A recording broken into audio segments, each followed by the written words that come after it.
Welcome back, everyone. Welcome back to the grand finals, the grand finales here of the Cheeseadelphia 2025 playoffs. We have made it all the way. It's been an intense tournament. It's been 9.5 hours. 9.5 hours of NA StarCraft, and now we have made it to our top 2 players, and we are jumping right on into our grand finals, our best of 7. And spawning in the bottom right hand corner of Pylon, we have the American Terran player. We have the Red Terran representing Matchwino Esports. It is Future. And spawning in the top left-hand corner, we have his opponents. We have the Polish Protoss player. He traveled all the way from Polonia, papi, from Poland, to compete in this tournament. He's made it to the grand finals, representing Streamer Zone. It is Gerald. And if you're in the chat, you know what time it is. It is Gamba time. Predictions are open. Place your bets on who you think will claim this series. Who will be our champion? Who will claim it? Who's it going to be? Will it be Gerald? Will it be Future? Will it be someone from the Americas or someone from Europa? We're here to find out. We're here to find out. Let's go again. Future, he was the only player to knock down Gerald in the group stage. Meanwhile, we did see Gerald bleed in the semi-finals. Epic did show that, and maybe Future has concocted some ideas, some builds ready for the finals. Again, the players had a very short, very impromptu interview at the venue, and they were being asked, about the scoreline, about their history, specifically about what happened during the group stage, and how confident they are coming into this. Future, he did say that he had some cheeky builds in the group stage, and he has some more cheekier builds. He has some cheese up his sleeve, which of course is fitting for Cheeseadelphia. But so far, economic opener. So far, single gas racks expand out of Future. Meanwhile, Gerald going for his own gate cyber expand as well. So standard opener out of Gerald, standard opener out of Future. So far, everything's looking normal, at least so far. So far, so good.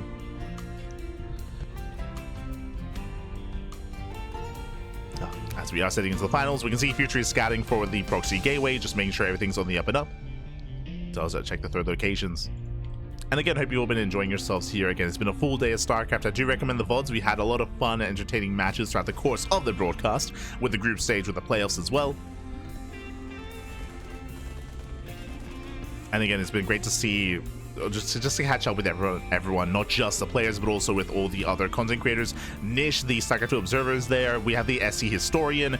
We have Tempo. We have Dave Testa. We've got not just the players, but we also have some other personalities. I saw Christopher Fista was there, and potentially some others as well. So it's great to see the community come together here for an offline event like this. Again, offline events are quite rare. And even then, like when it comes to DreamHack Dallas, there's definitely, a little bit to be desired in regards to the stage, in regards to the broadcast. The casters were remote, and we are remote as well. But live at the event, Tempo and Dave, they're casting, they are bringing it all together as well. So we do have a little bit more of a community vibe going on. Interviews, true. So I do appreciate it. Behind this too, so I see second racks. The second racks is on the way, so we have a factory into a second racks. This can lead into a third racks, into a 2-base all-in. We're keeping an eye on Future. Adept does try to shade. Adept is punished though, and Future does shut him down. All right, before I get ahead of myself, someone's asking about Joe in the chat. Yes, Joe, he is the person behind Cheeseadelphia. Without Joe, this event would not be possible. Shout out to Joe, shout out to Nerd Street Gamer, shout out to those working behind the scenes, of course, to make this event a reality. All right, Protostegosaurus, he's also there. Protostegosaurus also at the event, I believe, is observing for the main stream, for the offline stream. But yes, without Joe, it wouldn't be possible. And how could I forget the star of the show, Beefy? Ah, true. That's the most important part. Oh my god. Beefy, he was also there 2 years in a row. 2 years in there. Just making sure that, we were taken care of, making sure that that the spy cam feed always had someone to look at. Beefy. Oh god. Much love. But now we are settling in. We do have our initial, oh, hello, 4-gate blink, much more aggressive this time out of Gerald. Okay, so your typical 3-gate, 4-gate instead. This means we are going to be committing a little bit harder. We have extra warp ins to work with. Meanwhile, what do we have here? 3 racks before starport. Very aggressive here from Future. Basically, what's happening here, we delayed the starport, which means we delay medevacs, we delay anything in the air in favor of faster stim. Faster reactors, more marine production earlier on. This can lead into an all-in, so we'll see if Future does pull the boys with this, as it's going to be a hefty marine and tank count early on for that stim timing. Otherwise, Future, you can still expand with this. You can still expand. Meanwhile, there it is. 2 more axes. 2 more axes, a 4th and 5th rack. So we have a 5 rack set up on 2 bases. I believe these should not have add-ons on them. So we are going to commit. So hyper aggression here from Future. Hallucination Scout is denied. Back across the map, Gerald claiming his 3rd. Now, there are a couple of things that are happening here, which concerns me.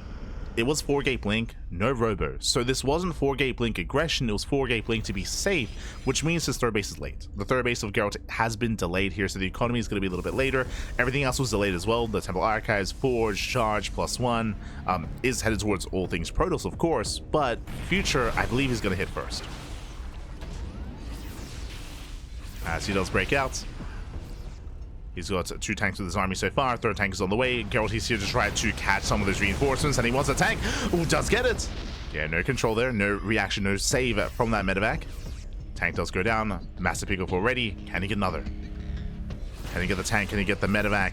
Meanwhile, the boys are being pulled. 2 base all in here from Future. Stalker's trying to catch reinforcements. Storm is only halfway done. Again, Storm is not ready. Storm is delayed. Charge likewise not quite done either. Ooh, stims in, takes down the High Templar. Takes down the Templar, takes down the pylon, and Gerald, he's in trouble. He's in danger here. The gateways are depowered. He's got how many gateways left? 2? Only 2 gates. Only 2 gates, orbing in 2 units at a time. Storm is still not yet done. Meanwhile, Stalkers, they do catch some reinforcements, but now there's 2 tanks on low ground. The natural waste is going to fall. But from here, Future, he has to keep going. He has to keep on going. He will kill the natural. What about the 3rd? Ooh, do you have a recall? Setting up for the surround. Storm is done. Storm is ready. Storm is ready. There's 1 Storm on the right-hand side. Over towards the left, another Storm as well. So we have flanking Storms. Meanwhile, Future still committing. Still commits, kills the natural base. This is still not enough. Ooh, does bait out. Still no, the High Templar, no! The High Templar gets sniped. Brutal pickup. Now 1. Only 1 High Templar left. Gateways are still on the way. Gerald, he's banking on resources because he just kind of warp in. Remember, he only had 2 gates. Only 2 gateways. There we go. He stims. He wins. The main base is exposed. There's nothing here, and the gateways are being depowered. Yeah, tanks on the high ground. Army's out of position. And Future, he's done it. He has outpositioned Gerald. 1 tank goes down. Only the 1. And Gerald just can't spend his money. He cannot spend his money. He cannot warp in. Storm on the tank of all things. GG gets called.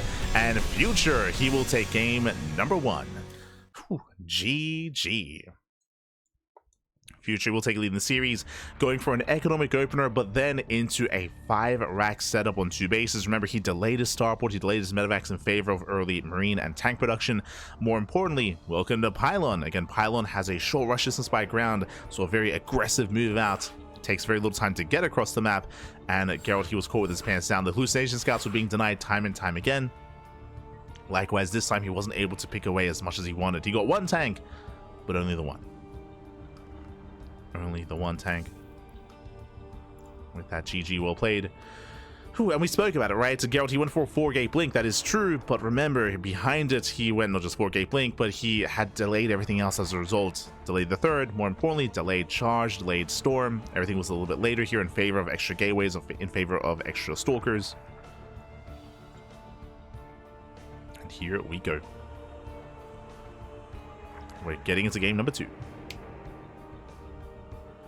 And game 2 is going to be on Maganatha. Oh, okay, so we go from one of the smaller maps in the map pool to one of the larger maps instead. Maganatha, of course, being the largest map of the map pool, longest rush distance by ground, a lot of bases, but also very spread out bases as well. Now, the question becomes, this is a prediction for the chat. Do you think we're ever going to see a macro game between these 2 players? Are we ever going to get to maxed out armies? That's my condition. I'll be honest, I don't think we will. I'll be honest. Like 4 base versus 4 base, do we get there? If we do, this would be the map for it. Like this map in Tokamak. Like that would be it. But here we go, spawning in the top left-hand corner of Maganatha, we have the American Terran player, the Red Terran, representing Magic Arena Sports, leading the series 1-0. It is Future. And spawning in the bottom right-hand corner, we have the Blue Protoss player, the Blue Protoss himself, representing Streamer Zone. Down in the series, we'll see if he mounts back. We'll see if he make a series out of this. It is Gerald.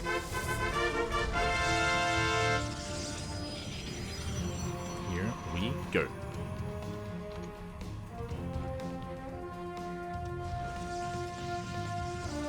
Okay, I know no Terran that wants to play late game TvP.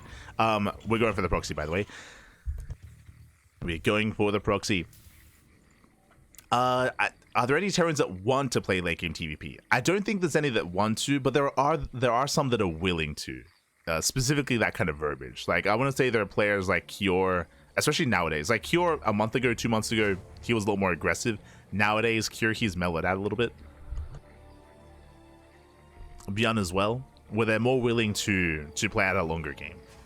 But I agree. I don't think anyone wants that. Maybe Piotr, maybe Spirit.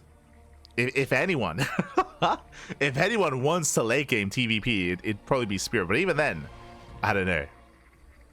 I don't know if it's that crazy. 2x Marine. Hello. We have gas. Wait, what? Wait, what? We're mining gas back at home. We are going for a 2x Marine bunker rush. Despite the gas income. This is gonna throw Gerald off. It's throwing me off. it's working. It is what it is. Because what's the gas for? We're just massing Marine. As bunkers are on the way, Zealot does pop out. Boys are being pulled. And can we deny the bunkers? Can we shut them down? Nice pull away with the SCV. Does pull away. Another worker under fire. Nice control here. The Zealot does go down. One SCV will fall, but there's a third SCV. Yeah, probes are going down, and with good enough control, oh, gets us around, gets one, gets one, but one bunker does complete. Marines, they jump into the bunker doesn't finish, and Gerald's in trouble. Gerald, he's in trouble here. The pylon is exposed. He's focusing down the pylon, sorry, focusing on the shield battery. Oh, Marine has to back off.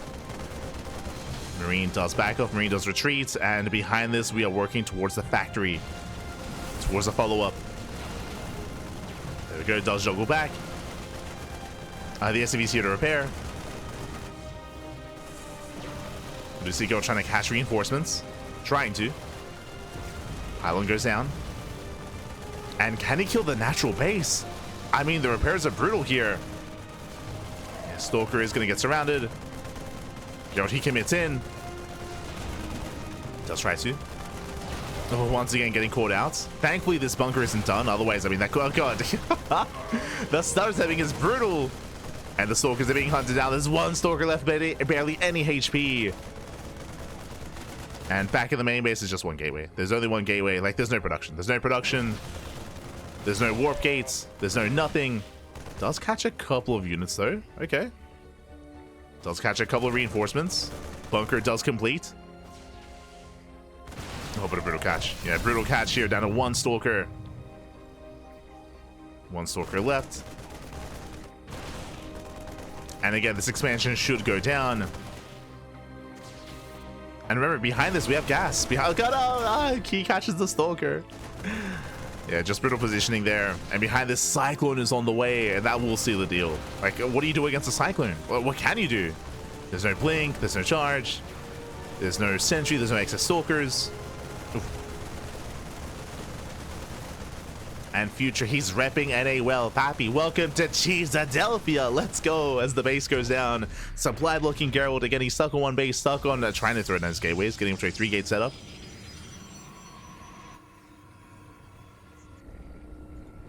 Behind this Future, he expands, claims the natural. Does claim the natural, and again, Gerald, he cannot break out. From here, he can commit into a 1-base all-in, of course, but the problem here is that Future, he should be secure back at home. He's getting there, building up more Cyclones.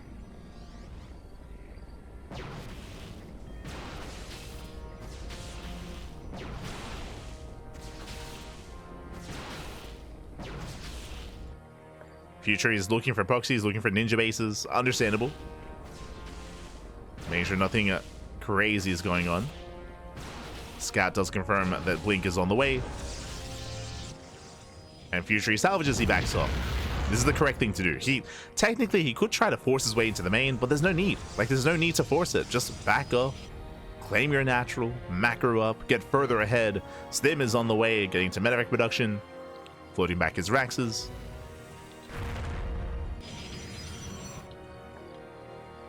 And again, just a very strong start here from Future.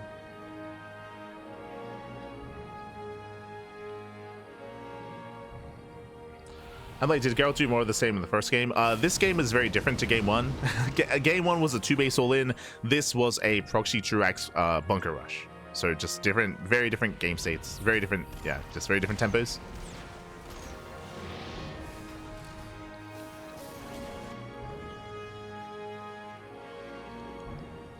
But again, I don't blame Gerald for not recognizing what's happening. And again, he just had a really rough defense early on, bleeding out all those stalkers. Like, the bunker got up. If it was denied, then Gerald would have held, but bunker did finish.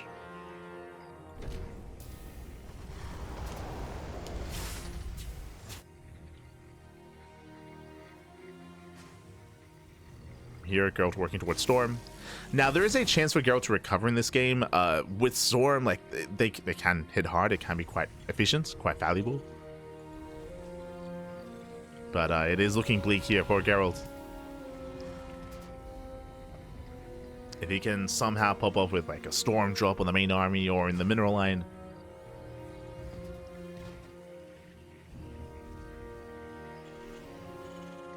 But Future is getting ready for it. Focusing on Marauder production. Marauders are amassing. Raven harassed across the map. Does move out.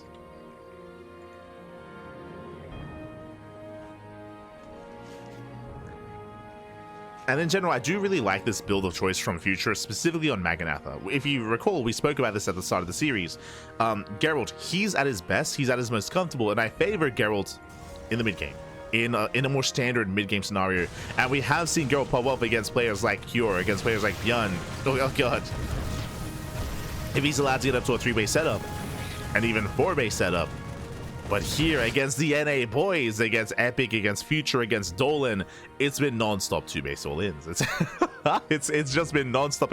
Like, Gerald, he just wants to play some StarCraft. He's like, I just want to get a third. I just want to make some probes. And all the Terrans are like, no. Who do we look like? A Korean Terran? Nah. We commit, Pat. We go full NA. Welcome to Cheeseadelphia.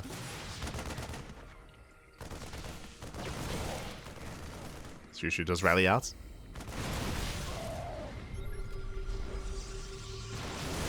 Oh, Storm is ready. Marauders ace him in. And again, they can tank a Storm. There's 2 Storms left. 2 Storms remaining.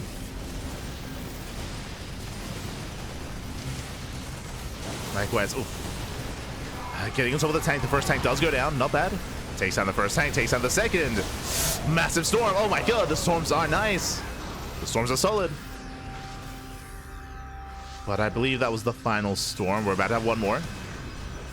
About to have one more Storm. Once again, does him in. Storm is almost available. Again, especially in this choke point Storms, like, they're getting so much value here. And God, he's hoping the Future overextends. There we go, another Storm. And he's got one more. He's got one more. And again, as we mentioned previously, Future should not try to break this. Like, the correct thing to do, just back off, calm down, get a third. Like, a way to throw a lead is to A, move into Storm. So Future just has to calm down, Pappy, calm down. Future is ahead, but that doesn't mean you can just kill a Protoss. No. One cannot merely kill a Protoss. One can merely not just stim in. No, you gotta respect it. Gotta calm down, get a third, get a 4th base, max out. Like,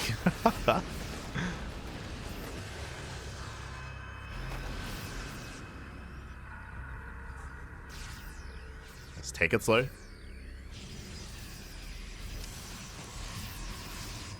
Oh, Storm goes zone.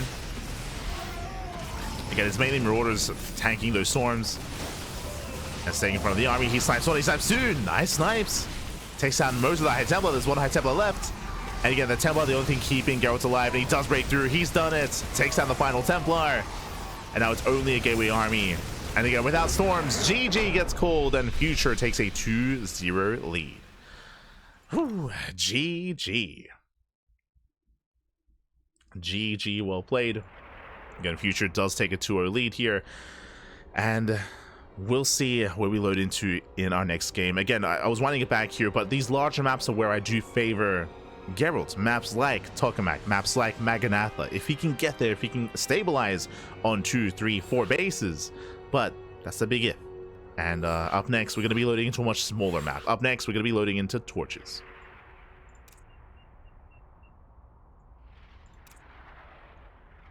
Oh boy, Torches is one of the smaller maps in the map pool. Short rush distance by ground. Aggression is favored on this map.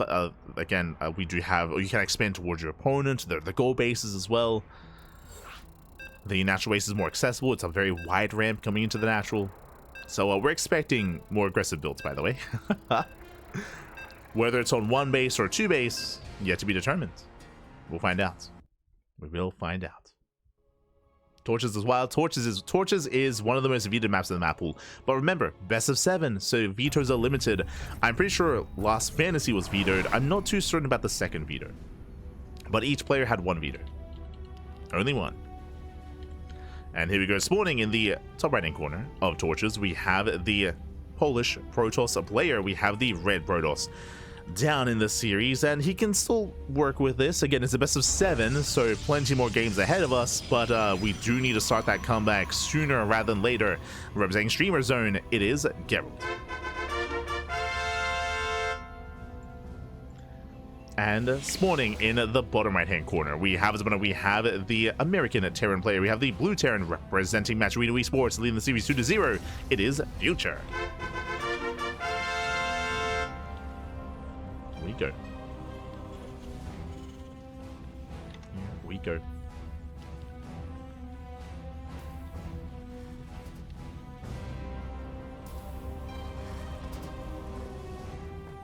we go. Is Future Korean?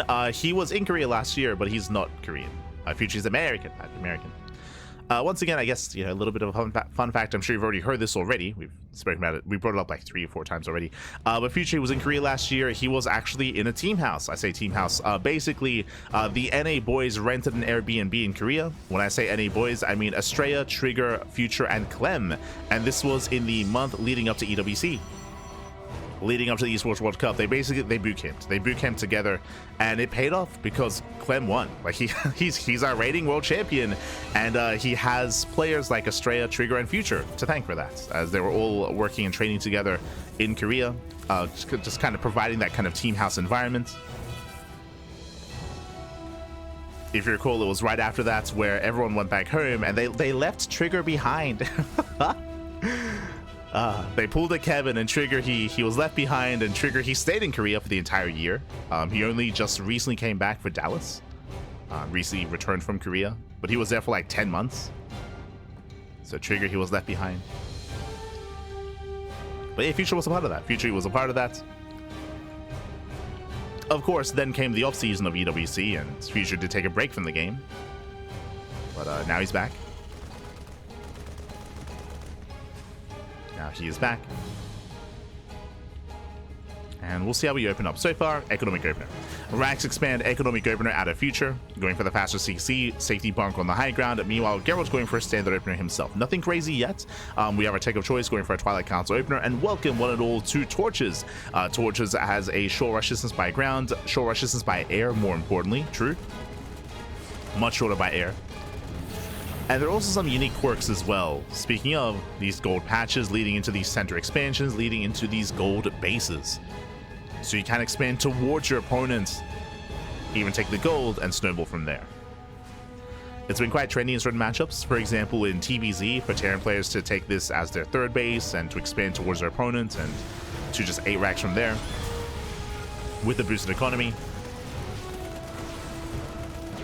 Ooh, as the first Hellion does go down. Nice pick up here by Gerald. Yeah, despite the bunker being done, not fooled. But able to hold on. Behind this, going Reactor to Hellion into Reactor to Widowmine production. Widowmines they will borrow. They will set up. Zoning back the second Stalker. Boys are being pulled. And Future is fighting hard here for his own natural. Ooh, losing an SCV. Losing 1 SCV. Oh. But he will barely take down the Stalker. Does bring it down. It was a 1 Stalker for and 1 Adept for 2 Marines, 1 Hellion, and 1 SCV, but more importantly, lost mining time, right? Mining time was denied for quite some time here on the low ground. Behind this, getting ready for some drop play, getting ready for what should be a Widow Mine drop. And so far, everything's looking as it should be. It is a more committed mine drop, but the mine drop is delayed because of all that disruption. So, delayed mine drop. If you recall, Gerald, he did see the Widow Mine, so he knows that a drop is coming his way. Back at home, he's in position. You can see here, warping in those Stalkers, 3 Stalkers in the main. Likewise, 1 Stalker here at the natural. So he's aware of what's coming. He's getting ready. In total, going to be 3 Gate Blink, I believe. Yes, 3 Gate Blink. 3 Gate Blink Stalkers into a 3rd base. Meanwhile, that is a Rax explosion. Getting up to 4 Raxes. This Rax behind the mineral line is very suspect. Very suspicious. 5th Rax as well. 5 Raxes on 2 bases with 2 of them hidden. You know what that means? The beginning of a 2-base all-in. Future, he may pull the boys with this. It's still a ways away. He still has to wait for his upgrades. Still waiting for Stim. Still waiting for those upgrades. And again, everything is later than usual here. So Gerald, he has more time. He does deflect. Chasing down the medevac. Oh. We'll try to delay. Oh! Pivots back around. Okay. Does pivot back. Drop does hit the main, does force a recall, and that's gonna be good enough. Does force a recall. Behind this, not going for Storm, going for Colossus instead. Okay, this is a little bit out of meta. You could argue this is safer though. We saw in the last game, I mean we've seen in the series so far, whenever we go into High Templar, Future has been so quick to try to dive in, to focus on those High Templars. They're so vulnerable. Colossus less so. Less vulnerable, I mean. Ooh, oh my god, Jesus. As Mine Drop does come in. Here comes a Mine Drop. And doesn't get much done. Killing 2 probes and delaying mining time. Nice defense here from Gerald. He defends well. And we have a game. Kind of. I mean, we still have the all-in to contend with. Like, remember, we're going up to 5 Raxes. No add-ons here on the 4th and 5th Rax. We're rallying across the map. We spoke about Stim. Stim is halfway done, so we are pushing pre-Stim. Oh, trying to bait out the army. Hoping to lure Geralt in. Oh, he's getting curious. Uh-oh. Jesus. Yeah, okay, he doesn't face check. Doesn't face check. Leaves 1 Stalker behind to scout. And again, we're still waiting for Stim. Oh, medevac goes down. Here come the boys. And it's all or nothing for Future. 2 base all in, but he's pushing into a Colossus. There's gonna be 2. There's gonna be 2 Colossus. And force fields. The boys have arrived. Does scan. Does with the Colossus. Likewise, trying to commit in. Leading out a couple of SCVs. Tanks they will siege. In between the bases. And Future can try to rotate. Oh my god. Geralt does overextend. Big overextension. That's a lot of boys going up. Get the army is very low. The army is very low in HP. And he's going for the 3rd. Going for the 3rd base. Again, Geralt's cut up. He's contained on 2 bases. The 3rd should fall. The probes are safe though. Nice movement. And Stalkers are coming in from behind. Trying to catch reinforcements. And they do get a handful of Marines. Oh, what's going on? where are we going? Yeah, tanks, they do siege. Charge will say try to collapse in, but the choke point is brutal here. Yeah, brutal choke point. Stalkers, they commit across the map. And Future is going for the kill. He's pushing into 3 Colossus. That's a lot of Colossus. Another tank goes down. Future rallying into the army. Does kill the 3rd. Does kill the 3rd. Edging ever closer here to the Robo. At the same time, Future, he just abandons the natural. He's ran out of SCVs. And this is still very tense, very close. Once again, trying to bait the army in. Yeah, it does fire that first Colossus. 1 tank goes down. And Geralt, he's holding. Oh, guys, this way. I showed you soon. Oh, loses 1. Loses 1, and we'll lose 2. 1 Colossus left. 1 Colossus remaining. At the same time, Stalkers are still across the map. But Future may have lost too much here. He lost so many Marines.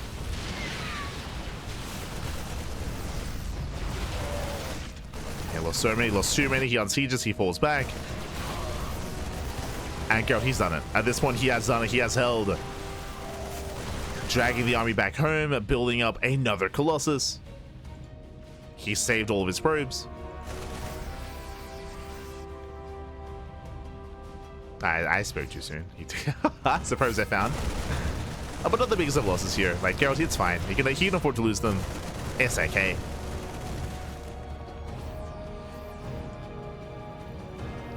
As Gerald, he has built up an army, which is more than I can say for future here. He's bringing everything together. If Future can fight while sieged up, a different story. If he can catch out this army. Oh. Laid to siege. Yeah, laid to siege. First 2-3 tanks going to be going down. And that's all he had. All he had were those tanks. And with that, we have a series. We have a back and forth. Future gets shut down. And Gerald, he will overwhelm. Taking out all the medevacs. Shuts down the Bio army. GG gets called. And Gerald, he puts a point on the board. GG. Whew. Oh boy. GG, well played. With that, Gerald, he does put a point on the board. He does fight back. Again, he was able to catch the army, slow it down. Again, it's a really nice movement out of Gerald to get behind the army, to catch Marines, to catch tanks. Again, if you remember, Future, he was rallying into the reinforcements or into that harassing force from Gerald. He bled out a lot of units in doing so.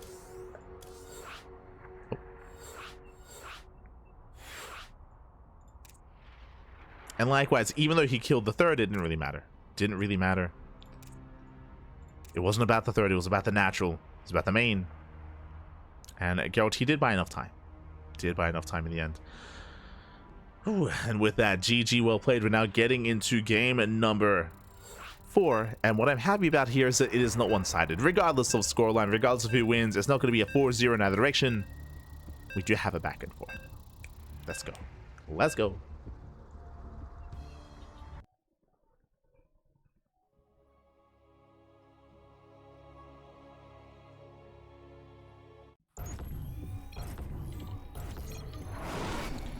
And spawning in the top right-hand corner of Tokamak, we have the red Protoss player. We have the red Protoss. We have the Polish Protoss. Oh, representing Streamer Zone. Fighting back, putting a point on the board and making a series out of this. Momentum is on his side. It is Gerald. As spawning in the bottom left-hand corner, we have his opponent. We have the blue Terran player from the land of the Americas, representing Machawinu Esports. It is Future. Let's go. Someone asking in the chats, curious why they didn't just boot camp in the Americas. Is the instant really that much better? As Guru did respond, it is more about the ladder and the practice partners available to you. Being able to practice on like zero latency against players like Cure, Beyond, Maru, Shin, Solar, Hero. Like the amount of players that are available in Korea that you have access to if you go there is beneficial. It's very beneficial.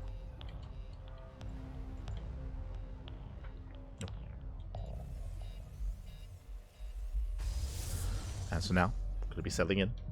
Someone asking in chat, is Air out of meta or does Gerald just refuse to play it? For the most part it is. You can still open SkyToss, sorry, I say Sky. You can still open Stargate on larger maps like this. Hey, welcome to Tokamak, Maganatha.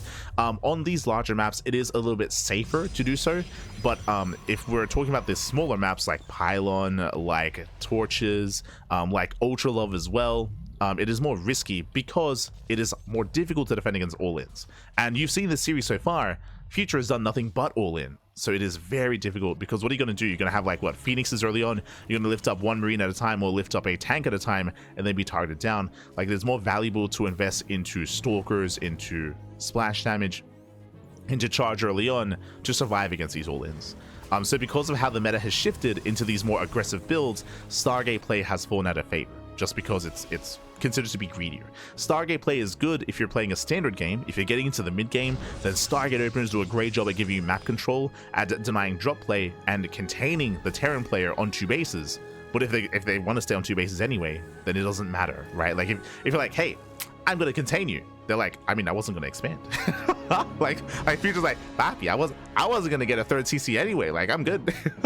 So yeah, it's because of how the meta has shifted over the past couple of months, Stargate play has fallen out of favor. It's still viable, but on larger maps, right? or if you believe that your opponent is going to play standard. Meanwhile, one base all in. We were like, for example, we were talking about how like, oh, like these two base plays, these two base all ins, one base all in, baby, let's go, let's go. As we're going for the 1-1-1 into concussive shell marauders, okay, with Hellion support. Ooh, and with that does catch out the Stalker, massive pickup here. Gerald, he face checks, he does lose a Stalker as a result. It may not sound like a lot, but this early on, this is your army. You have one gate. Every Stalker, every unit counts, and losing one already is brutal. And here comes Future. Here he comes. He's rallying everything across the map. Back at home, we need shield batteries, we need sentries, we need force fields, we need a defensive setup. There's the NG overcharge. Force fields are available, and we're going for a Marauder Hellbat all in on one base. Armory is on the way. He's crazy. We saw something similar to this in the group stage, if you remember, going proxy Marauder Hellion, which did work well, which did actually defeat Gerald. This is different though. This is back at home, and this is, oh, more committed. Boys are being pulled. Now these boys, they have two purposes. They can tank, but they can also repair the Hellbats. So they're going to be able to repair as well. I mean, so can the medevac, like, true. There's going to be a lot of healing potentially, and of course, a lot to buffer. Army moves in. Hellbats, they morph in as well in the face of Gerald. Baiting out those force fields. From here, he can pull away. He just pulls away. He buys time. The boys have yet to be revealed. And now they have. Now they've arrived. And they can mineral run. They can mineral past. Does force his way in. The wall is not a wall. Okay, the sentry is targeted. Sentry goes down. Going for the obsessive pylon. Yeah, pylon does fall. Depowers the gateways. How many gates? One gateway left. Only one unit can be walked in at a time. Just one gateway. Likewise, going for the low ground. Does focus on the other pylon. Depowers the robo. And Gerald, he's in trouble. He's in trouble here. Again, down to one gateway. The boys have to be pulled, but the boys are being pulled into Hellbats. What can the boys do? The boys, get out of here. Liberation has arrived, and again, his wing condition, the final pylon. There's one pylon left. That's the final pylon. And it's going to go down. There's no saving it. Future, he is here. He's now takes down the pylon. Zero production. Oh, no. We got backup pylons. True. Backup pylons are on the way. Okay, they're back online. They are back online. Clutch moves here out of Gerald. Repowering. Boys are being pulled. Oh, God. The boys are being pulled. Again, Gerald getting desperate. What else can he do? Repowers the shield batteries. Hey, these pylons, they're finishing. Okay. Pylons are finishing, but he's still down to two Stalkers. And there's no economy. There's no mining. You can see Liberator on the low ground. And no economy here in the main. And he's done it. He has done it. He overwhelms. He overpowers. There's nothing left. We're down to two Stalkers. Two Stalkers and a handful of probes. I mean, it's a lot of probes. Oh, they're across. He's crazy. He's across the map. Oh, my God. He walked across the map. Oh. Nice control there. Nice control with the medevac. Does pull away. Gets into the mineral line. And with that, he has done it. He has broken through. Who needs two bases when all you need is one? All you need is one, baby. Let's go. Takes out the Stalker. Meanwhile, the boys, they bust into the main. Workers, look away. As we're going for the base trade, but the reality here is that there's no economy, there's no production, there's nothing left here for Gerald, and Future can lift. He can just lift up from here. I mean, the probes are fighting well, to be fair. Like, they're doing a lot. And they kill all the SEVs. They go for the Hellion.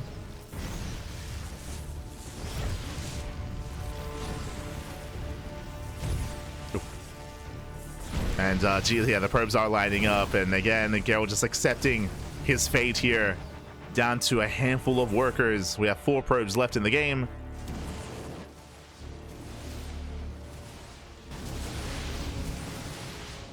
And Future, he's here to extend his lead. As a reminder, best of 7, so there's still one more game potentially ahead of this. Oh, he's got 2 Stalkers. Oh, he warped it. Let's go. He's got 2 Stalkers. He will kill this Hellion. True. Okay. Okay. Kills the Hellion. But we are coping a little bit here, because again, the reality is that we can always lift. We can always lift these buildings, and these buildings here cannot. A couple of boys are racing back home. These 2 Stalkers have potentially, yeah, GG gets called, and Future, he will take the lead here, up 3-1 in the finals. GG, well played. Does take a lead. And now we're getting into potentially the final game of the series. I'm hoping not. I'm hoping we get more out of our two players. But the pressure is on, and hopefully Gerald isn't too affected by this. You know, hopefully Gerald, he can just take a moment to take a breath. Like, now would be the time. Now would be the time here to even ask for a break. To ask for like a moment or two here to just take a moment to calm down. To centralize ourselves. Center ourselves even. Here we go.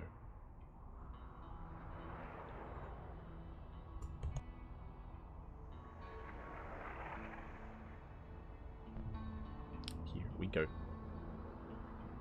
And all in for future? No way.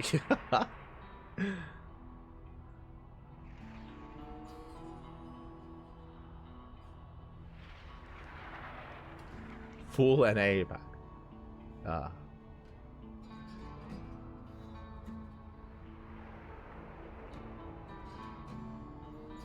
see angry in the chat. I've never seen this before. I never thought it would work. Oh no, what are we doing? We're inspiring other European Terrans. They're like, hold on, these NA boys, they're onto something. Oh no. No, hide this VOD from the EU Terrans. They're getting ideas.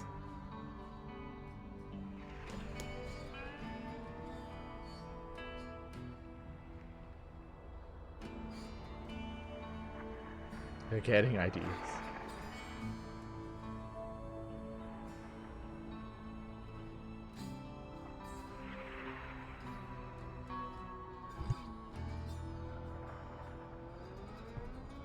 It's StarCraft, all real games. Real games. These are real games. These are real games. Now, when it comes to, for those that are curious, for those who haven't been tuning into, sorry, just catching up in the chat. Just catching up in the chat. When it comes to the meta of TvP, for those of you that have been watching TvP in recent weeks, maybe the past month or so, Protoss players have been playing very, very defensive. They have been playing, because of the rise in popularity of this, we have seen a lot more, say, 3-gate blink into a robo on 2 bases. We've seen 3-gate charge as well. If you've been watching players like Hero, players like Showtime, players like MaxPax, a lot of the meta has shifted once again. Because Terran players are being more aggressive, Protoss players have been playing safer and safer. Even more than what we've been seeing from Gerald, I would say. I would go as far as to say. But we're seeing a lot more safer and defensive play in recent months, or in the past month. It's been like a recent adjustment. Where, for example, we've seen Australia have a lot of success rushing into Storm, so going into early Storm. Again, we've seen Hero have success with going into early Charge. We've seen players like Creator and Classic have success with going for Robo openers instead of Twilight Council openers for early access to Immortals and early access to Colossus. So there have been adaptations when it comes to the meta, when it comes to how games have been played. But the pressure's on Gerald. The pressure is on. Again, he's on that main stage. He's in the finals. It's been a full day of StarCraft. 10 hours of non-stop StarCraft. Can he bring it back? Let's go. And spawning in the top right-hand corner of Ultra Love, we have the Polish Protoss player. We have the red Protoss representing Streamer Zone, currently down heavily here in the series. He has to fight back here and now to extend this series, to keep his life alive, to keep this tournament going. For Streamer Zone, it is Gerald. And spawning in the bottom left-hand corner, we have the blue Terran player, the blue Terran himself, the American Terran representing Machuino Esports, leading the series 3-1. It is Future. Here we go.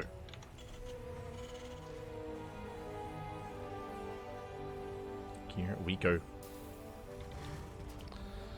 As we are settling in, and we have a 2-gas opener, double gas opener here at a Future, double gas into a faster factory. With this, we can go from here into a reactor, into reactor reaper Hellion. We can go into an early tech lab, into early Cyclone. We can go for an add-on swap into Banshee plays. So Future has options. He has options with what he wants to do with this extra gas. Should be expanding. There, he's rallied. Okay. I say should be because I can't rule out 1-base all-ins anymore. We've seen 2 1-base all-ins already in the series.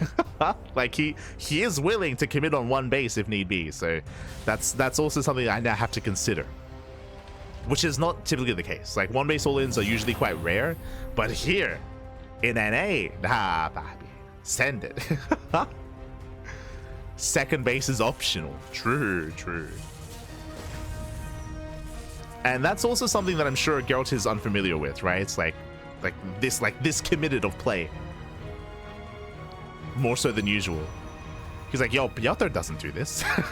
He's like, Piotr, what's going on? Piotr, he's not prepared me for this, papi. Yeah.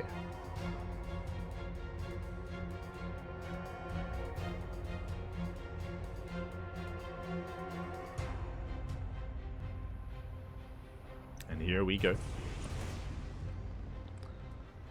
Reaper dips in. Getting a scatter. So far, standard opener out of Gerald. And we see Gerald delaying the expansion. We will have a tech of choice. It is going to be the early reactor. So it's going to be reactor on the racks, tech lab on the factory. No add-on swap, but this is hidden. This is further back. So an adept or a probe will not see this. Will not confirm. Now from here, we can go into a cyclone opener, into a cyclone drop, and go for early tank drop as well. Cyclone. Okay, we have the cyclone. From this cyclone, we can go into, again, medevac, or we can go into an add-on swap into Banshee play. Until then, ooh, nice delay. Until then, though, nice delay here with the Stalker. It does take down the SCV. Ooh, and this will heavily delay the natural. Now, is this a good thing? We're like, yo, he's laying the natural base. He's going to slow down the economy of future. True. So does he just send it on one base? Does he? Oh, God. Add-on swap. Okay, so Cyclone into the add-on swap into what should be Banshee. The Cyclone has arrived, and the Cyclone should save the natural. Will zone away. Lock-on is going to be broken. Nice movement. Broken for a moment. Adept does go back in. Marines are in position. And can we delay once again? Oh. It does delay for a moment. Scout is denied. As we can see here, it isn't just add-on swap into Banshee, it's add-on swap into Cloak Banshee. So much more committed here. And what's scary is that if Gerald fails to scout this, then this can end the game. Straight up. Just like how if DTs walk in and if there's no scan, they can end the game. Similarly said here, if there's no form of detection, then Gerald's going to be in trouble. So far, 3-gate. 3-gate blink out of Gerald. Does have the sentry, does have access to the hallucination. Now, hallucination does, but I was about to say that the Cyclone ideally wants to catch the hallucination, but doesn't. Full scout. Whew, does get a scout off. And instantly Robo. Robo's on the way. Again, the Cyclone failed to catch hallucination. And Gerald knows. So the game will continue. Oh, okay. Game does continue. Banshee collapsing in. Does catch a Stalker, not bad. And again, Future, he knows he got scouted. He has the option to cancel Cloak. But it looks like he will let it finish. Cloak is done, so is Blink. Future heads towards the main. At the same time, oh, he does pull some of the boys. He's just committing. Let's go. He does commit. So Banshee into the main army through the center.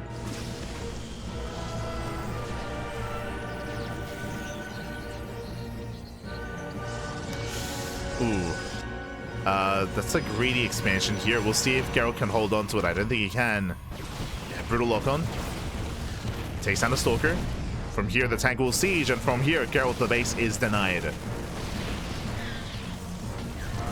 Oh, does go. Oh, he's crazy. Does go for the dive. Takes down the tank, but it's going to cost him so many Stalkers. Oh, this is not it. This was not it. He survives with 2 Stalkers, but last another tank has arrived. Gerald, he doesn't want to lose the third. He's fighting for it. He's fighting for the third base. Down to 3 Stalkers. He will not save it. No shot. That dive was not worth it for Gerald. He did misjudge. And now he's in danger. Now he's in a lot of danger. And so now moving in. Stalkers are coming from behind. And we do get the repair. Yeah, the mass repair on the tank. The natural is exposed. You have 3 Banshees. They pop off. They take down the sentry. They take down the Stalker.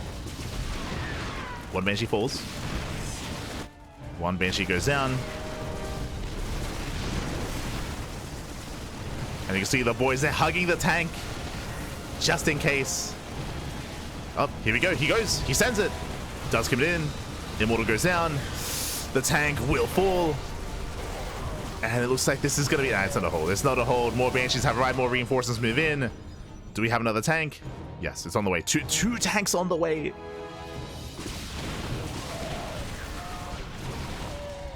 Got 2 tanks rattling over. Does have the high ground. Behind this, 4 more Raxes on the way. Jesus. Future, he has not been spending his money. He has not been spending. Yeah, Future's macro has been slipping here. And Gerald, he's holding on. He's holding on. It was a shaky hold. It was shaky. It was very messy. Oh god. It was not Ronaldinho. Not at all. But he does get a third. Does get a backup third base. Whew, and the game will continue. Okay. we survive, Pappy. We survive. Let's go. Gets his third up and running. If he was contained on 2 bases, I mean, that could just be game, but he does get a third. Behind this, charge is complete. Now working towards splash damage. Temple Archives is on the way. Now, what I'm worried about here is I would imagine that Future's going to pull the boys. That would make the most sense, is for him to wait for his stim, wait for upgrades, and then pull the boys. Now, how does this line up against Storm? Because Storm is on the horizon. If Storm can finish, Gerald can hold, 100%. Can we get to Storm? Can we get there? And she's moving in. Oh. Trading with the Stalkers. Okay. Does force the Observer recalled.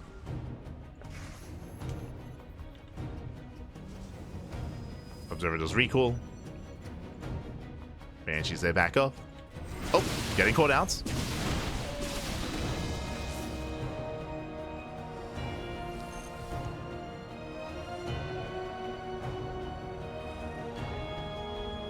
Does get caught out. Behind this, Gerald fully saturating his third. A Storm is now on the way. He needs time. He needs time for Storm. And we're reaching that time. We're reaching the timing, I should say, of Future. Stim. Stim is almost done. Combat Shield's almost done. We do have Concussive Shell just now beginning. But the upgrades are all lined up. And Future, he will soon send it across the map. It's going to hit hard. Here comes the Unsiege. Here comes the push. This is spotted by the Observer. Observer is aware. Banshees towards the main. There's a cannon. And here come the boys. The boys are... Oh, even from the main. Jesus. Does pull the boys. Leaves a couple back at home. But it's all or nothing. Gerald getting a 4th. He is crazy. Getting a 4th base. Here come the Storms. Finishing up just in time. But the Marauders, they come into snipe. Oh. And does get 1 High Templar. 1 Templar goes down. SCVs are a little premature. Banshee's going for +1. Forge is denied. Depowering gateways. This is huge. Gerald, he has a bank. He has 1,000 minerals. He can't spend his money. The gateways are depowered. Depowers the gateways. He needs the warp-ins. He needs the gates. Uh-oh. Does need those gateways. Once again, the pylons are still being targeted. Gerald, he needs to spend his money. He needs those gateways. So we're just buying our time. 1 Banshee falls.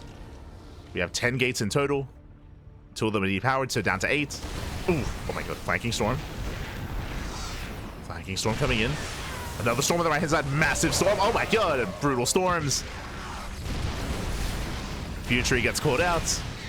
And you can see a couple of Storms will shut this down. Prism comes in from behind. Again, Storm is like the win condition for Gerald. Does come in for the surround. Storm comes in. And he will storm everything. And Gerald, he will clean up this army. Breaks through the tank line. Another Storm as well. And with that, Gerald, he will hold. And the series will continue. Whew, let's go. As we're down to, I say that, we're down to a couple of Marauders here. But the Stalkers, they blink in. GG gets called. And Gerald, he will fight back. He'll put another point on the board. GG. GG, well played. Again, Future was on a timer. He was on a timer. The longer the game went on, the worse it was for Future, as he was being outscaled there by Gerald. And he got there. He got to his Storms. Again, very tense game. Very, very tense. Very messy as well. But Gerald, he made it, Pappy. He made it. And momentum back in his favor. Back in his favor.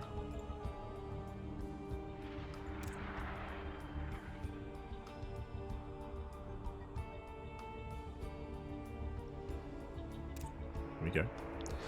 Meanwhile, Gerald, he's asking for a moment. Understandable. Completely understandable. He's like, Pappy, un momento. Okay. Okay, Pappy. Okay. So Gerald, he does need a moment. Gonna step away for a bit.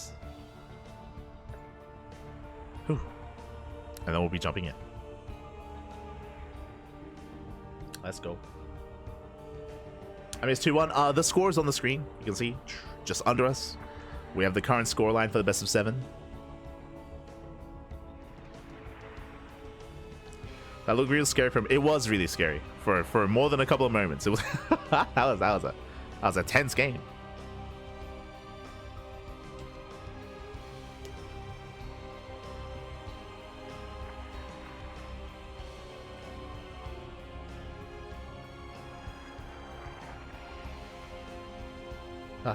Catching up, Pappy, catching up. SC's not on the repair so close. Yeah. I know you're referring to when he dove on the final tank. That was close. That was close. That was close.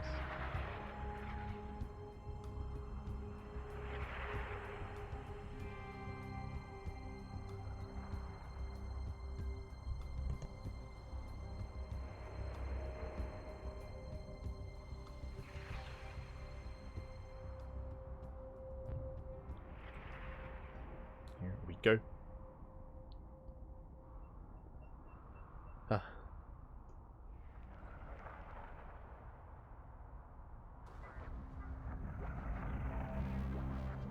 No need to scout Storm in the current patch. That's not true. In this series, if you've been watching, Gerald, he has played Colossus. Like, he played Colossus on the other game that he won on Torches, right? On Torches. Did play Colossi. Like, in this very series, did play Colossus, not Storm.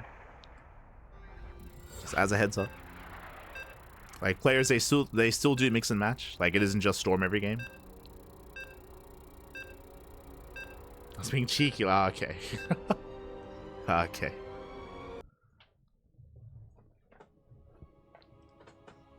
Here we go. Players are good to go.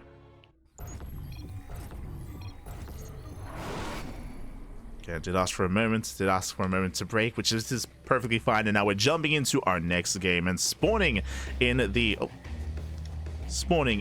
top left-hand corner of Incorporeal, we have our Polish Protoss player. We have the Red Protoss representing Streamer Zone.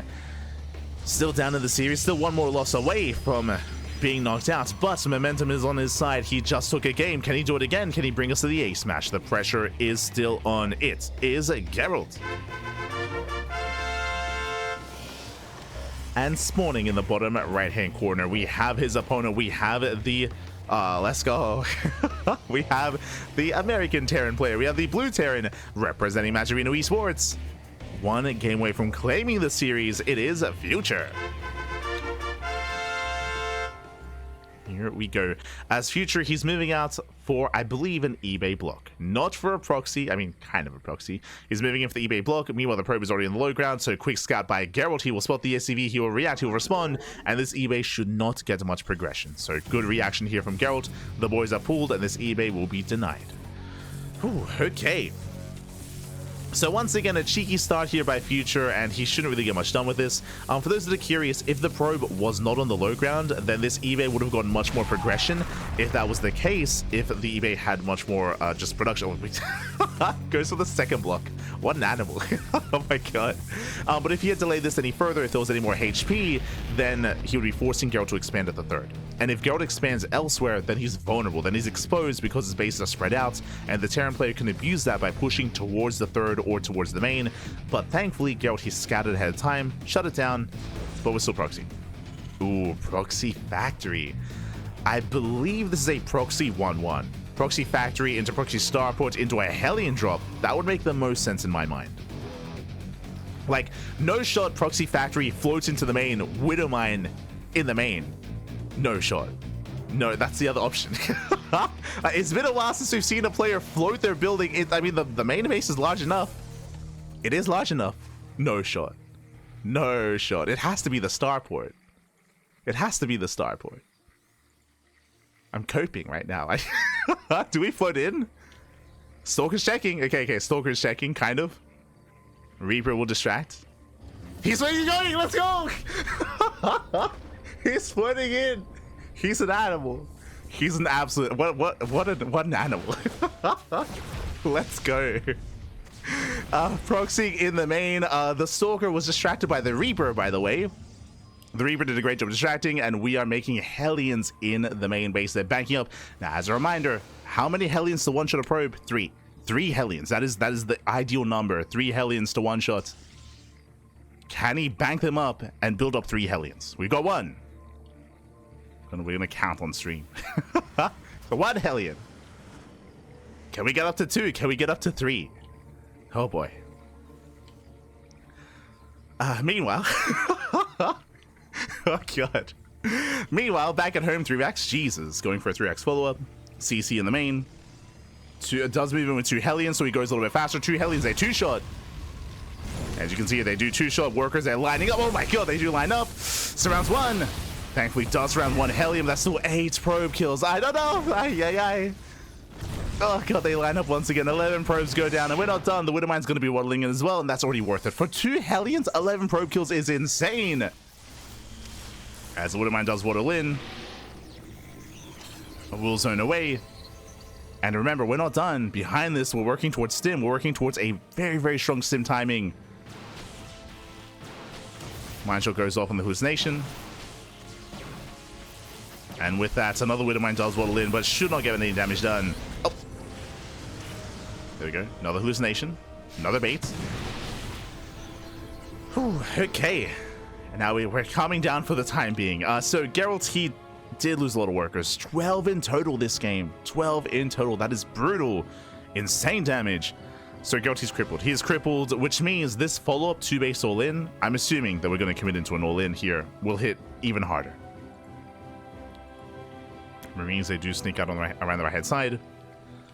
Hallucination will see everything in the main. Does confirm the stim timing.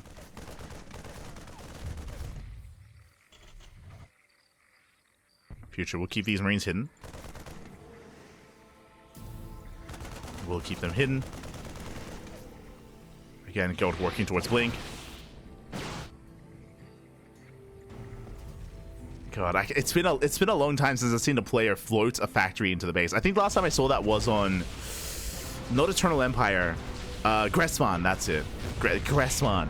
That's like what, 2-3 map pools ago. It's been a while, but I do remember. I think Gumiho did it on Gressman. I want to say players like Gumiho, players like Ryung.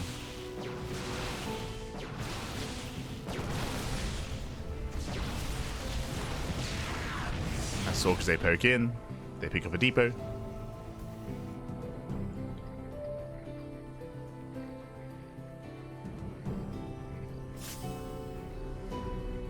Doors on my shot with the probe in the gas. Oh, there you go. Meanwhile, he sends in, does catch the sentry. Ooh, sentry goes down. He wants the minerals, he wants the probes. Yeah, 1, 2, barely getting up to only 2 workers so far. Going for the Stalker, not quite worth it. Yeah, not quite worth it. Stalker does survive. And this dive didn't really achieve too much. Does get the sentry, does get 3 probes, but that was a big commitment. That was 10 Marines. 10 Marines went down. And Future, for the first time this... Pappy, that's a 3rd CC. Oh my god. It's crazy. He gets a 3rd base. He's expanding. Now, if he didn't throw away those Marines, I do think that he could have just sent it across the map and pulled the boys, but because he did lose a big portion of his army already, he's that much weaker.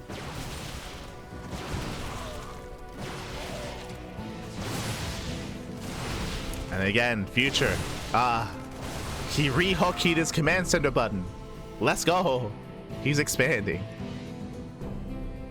Unless, I mean, this could be a fake out. Like, it is not uncommon to like have a fake, just throw down a 3rd CC and then pull the boys anyway. Like that happens. Does happen. So not confirmed macro game yet. He's getting +1 though. Is working into +1. And Gerald keeping up with the movement of the Medivacs. Very nicely done, and he will catch them. Does blink in. Oh, not quite. There you go, does blink away instead. Medivacs, they hold their own. So that Medivac does go down. Nice pick up. Here comes the move out. And again, for the most part, Future, he doesn't really have enough to keep on going. Not against a Colossus. There we go, Colossus has arrived. As we mentioned, like, Storm has been very prevalent throughout the meta, but still common to see Colossus as well. Not for the first time this series. So getting into a Colossus heavy composition. Does scan. Dropping into the main. Okay, let's go. Does drop in. Ooh, going for the pylon. Will delay extend thermal lance. Does delay. Likewise kites back. Ooh, there are plenty of Blink Stalkers though. And he does punish, taking down 3 of them. Stalkers get punished. We have a split push here across the map on the right hand side. Gerald is being pulled apart. Again, he reacted with everything in the main. And now the third base is exposed. Does recall.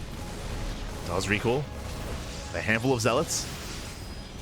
When he wants a Colossus, he wants him! Yeah, he collapses in and comes in with a surround. He sims on forward, he wants a Colossus. He's so close, he gets 1. Takes down 1. Barely doesn't get the other though. Whew. Again, reinforces just in time. And Gerald holds. Gerald, he holds on. Miss rally into the army. That was close. If it wasn't for that third Colossus popping out when it did, that could have been game then and there. But Gerald, he's holding. He's holding the line. Behind this Future. For the first time this series, he's expanding. He's getting a third. Let's go. The macro. After, of course, the proxy factory in the main. Bear that in mind. Like this. There was still plenty of cheese in this game. Plenty. He had to get it out of his system first. He had to unleash before expanding. Behind this, working towards, of course, Viking production now that he's aware of the Colossus. So Vikings are building up. Ghost Academy is done. We have Ghost on the way as well, getting ready for those EMPs. And what I will say, after the other game, Future still has a lead. Like, he still has a better economy.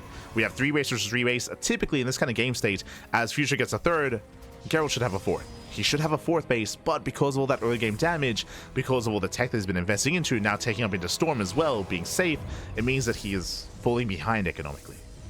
And that is why Future has a supply lead, right? Because of that economy.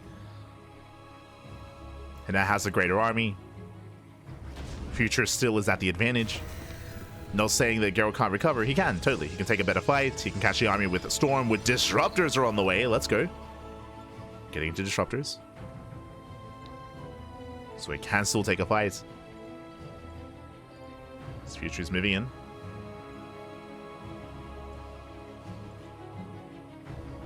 He does rotate. If he can deny the 4th, that's the least that he wants. And he will force a cancel. Just containing Gerald. Takes down the 4th. There's a scan. Spots a Disruptor. Goes to lead the charge. Disruptor goes down. Does overextend. Massive pickup. Takes down the Disruptor. Vikings likewise going to town here on the Colossus. Gets 1. But only 1.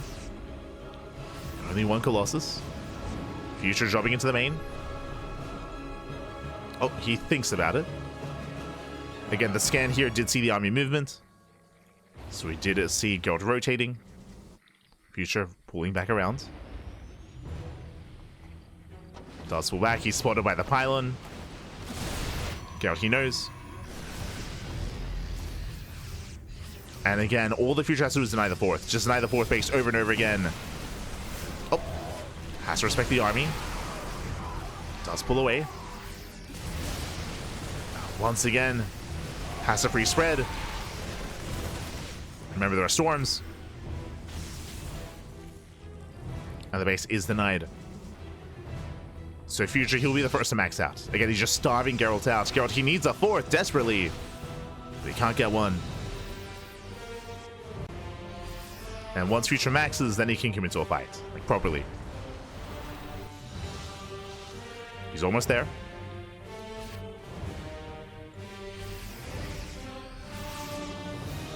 He's almost maxed out.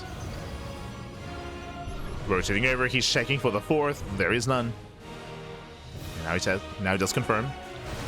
No fourth base. Here he rotates back around. And he wants that fourth. There he goes off. The army is looking very exposed. EMP doesn't connect. The Nova will. Getting one, getting two ghosts. Two ghosts go down. Nice pickup. EMP's on the Colossus. EMP on one High Templar, but there's still one Storm. There's still one Storm remaining. Decent Nova. Storm goes up, and there's a couple more left. Couple more Storms. The Vikings, they did snipe one Colossus. I believe there's one Colossus remaining. Backup Colossus on the way. Future pulling back, getting his own fourth. But Gerald, he saves the base. He does save it. He does hold on. Okay, so now Gerald, he has an economy. He has an economy. He's on 4 bases. He can now afford a second Robo, now into double Colossus production. Into double Disruptors. Meanwhile, the Viking count is only on 6. Not too heavy. So Colossus are still viable. And once the Viking count gets too high, that's when you have to rush into Disruptors and get out of Colossus.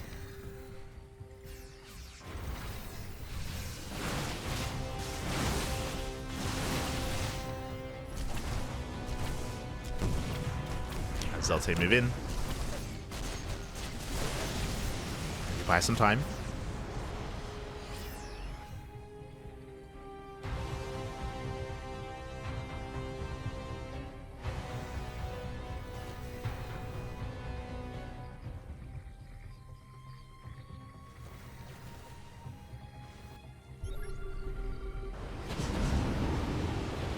And now both armies are maxed. Both armies are maxed out. Now, unfortunately, Gerald, he hasn't had map control. That's the big difference here, as we would typically see from Gerald.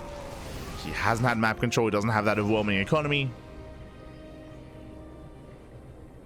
Future has been fighting hard. Oh, Storm coming in. Oh, miss rally. Does get a good Storm, though. Okay. Does get a good Storm.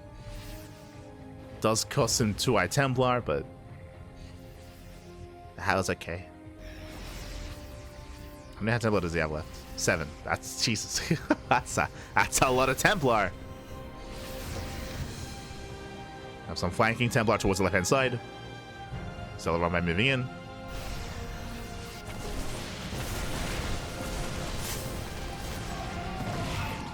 And now we can start taking up. Now we can start taking fusion cores on the way. That should be 4 Liberators, working towards Liberator range.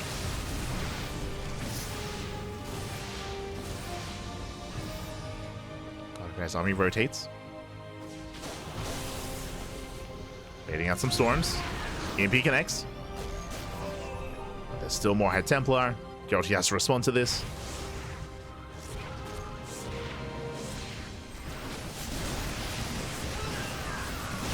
As another EMP lands. No more. Oh god, does land another storm. Does graze the army. Denies the warp in. Another Colossus does get caught out, but so do all the Vikings. Viking count is reset. At the same time, Future, he does push in the right hand side, does force a recall. Gerald is keeping up. So far, so good. He is keeping up with Future. EMP on the Archon. But he has to respect those disruptors. And Future, he bleeds out a lot of supply here. Bleeds out quite a lot. Has to pull away. Overstimmed. Oof, brutal storms. You have a flanking army, but he's being overwhelmed. And Gerald, he can just keep pushing. He can keep going. Gerald has momentum. Future's in trouble. Oof, Novas, they shut him down. And the army's overstimmed. Yeah, the army just crumbles here. Gerald, he has done it. He's maxed out. He's been so much more efficient here. Just tasting down Future. And yo, wait, are we going to the ace match? Are we going? Are we sending it? Takes down the CC. And unfortunately, Future regains pre-disruptor. So disruptor? Liberator. Did not get into those Liberators. Didn't have those zones ready. Likewise, caught out in the open once again, getting caught out as well. Here come the Novas. Oh, does connect. Takes down some Marauders. Likewise, rotating between the bases. Gerald, he's still maxed out.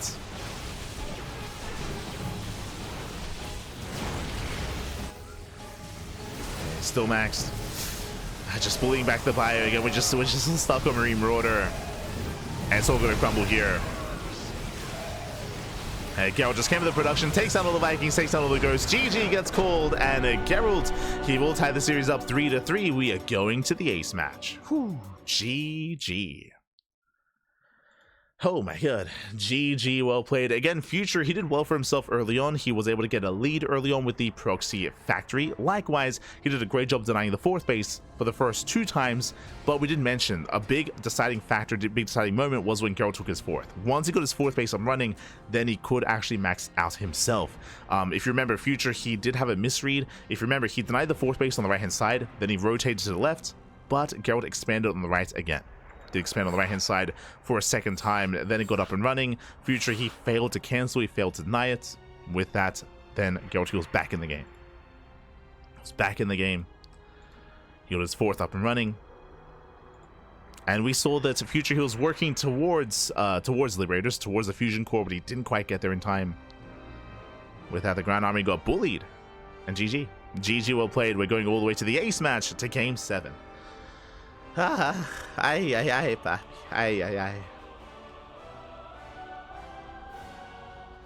And this is all that we could ask for, Papi. An ace match, a game 7. We made it, Papi. We made it. We got there.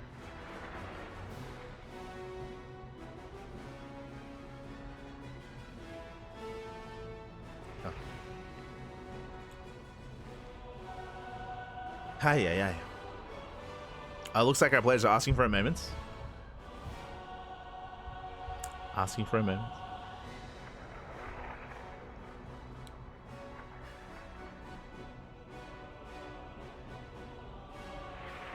Oh, macro, crazy.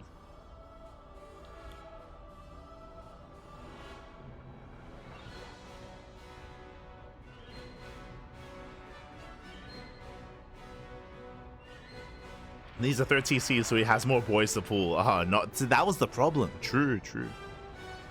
Had to pull more boys.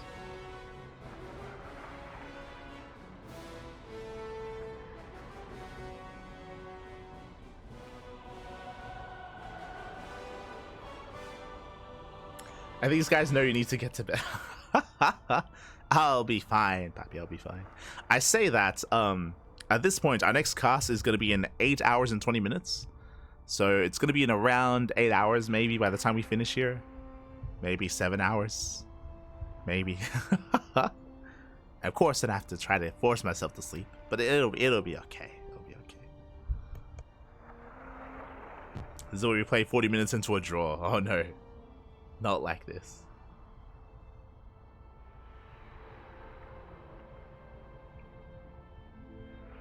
It's possible.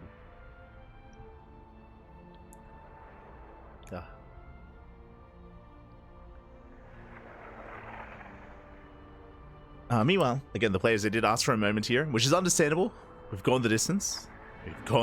Back. Aye. Going all the way to the ace match.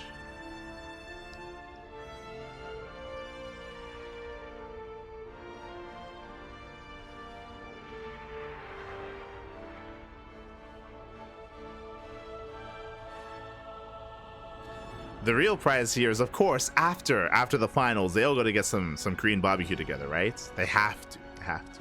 Tradition.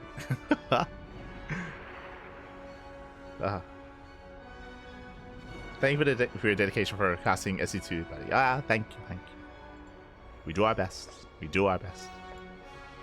Again, we cast more than anyone else out there. More than anyone else. We have the quantity, and we have a little bit of the quality as well. A little bit, Papi. Yo, meanwhile, shout out to Dave Testa for the raid. Hopefully everything's okay. Hopefully all is good. As Dave, he was covering the events live. It's all good, Pat. It's all good. Audio died for live, folks. Oh, I see. But big shout to Dave. Big shout to Dave again. Dave has been there at the event, not just casting, but also conducting interviews, interacting with everyone else live at the venue as well. Of course, not just Dave, with Tempo, with Protostegosaurus, with the StarCraft historian, all kind of like coming together as a community, of course. Nish was there, Christopher Fista, and all the other players. So hope you guys have a great time. I do apologize. I'm sorry to hear that there are some audio issues, but regardless, hope you all are having a great time at the venue nonetheless.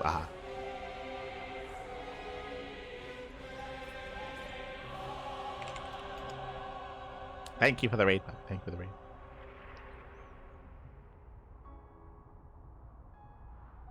So much love to Dave. Much love.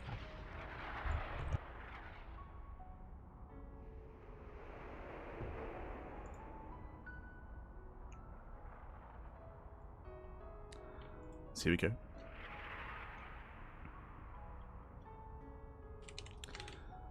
As we're just setting up.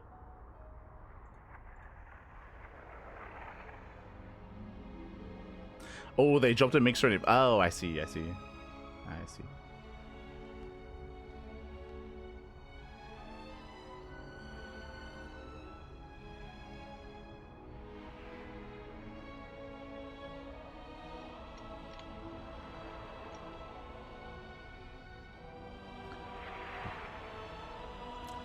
We got shouts to Dave as well. Not just that, for also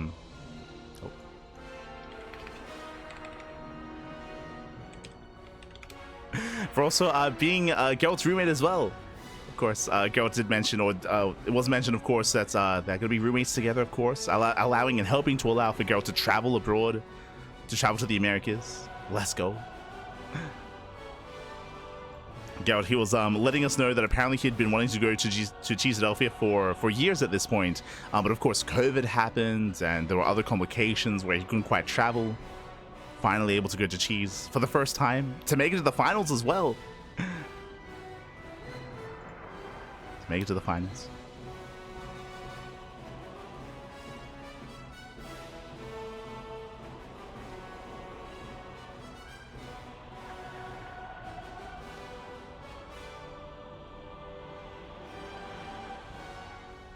We go.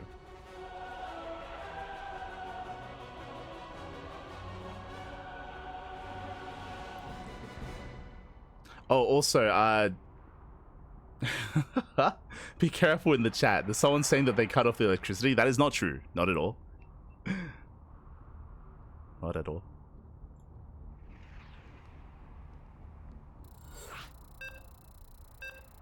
Alright, here we go. Alright, jumping in, and it all ends here. It all ends on ley lines as we're getting into the ace match here. Again, it's been an intense tournament. It's been how long? Yo, 11 hours. 11 hours of StarCraft. Aye. We're jumping into the finals, jumping into the ace match. It all ends here. It all ends on ley lines.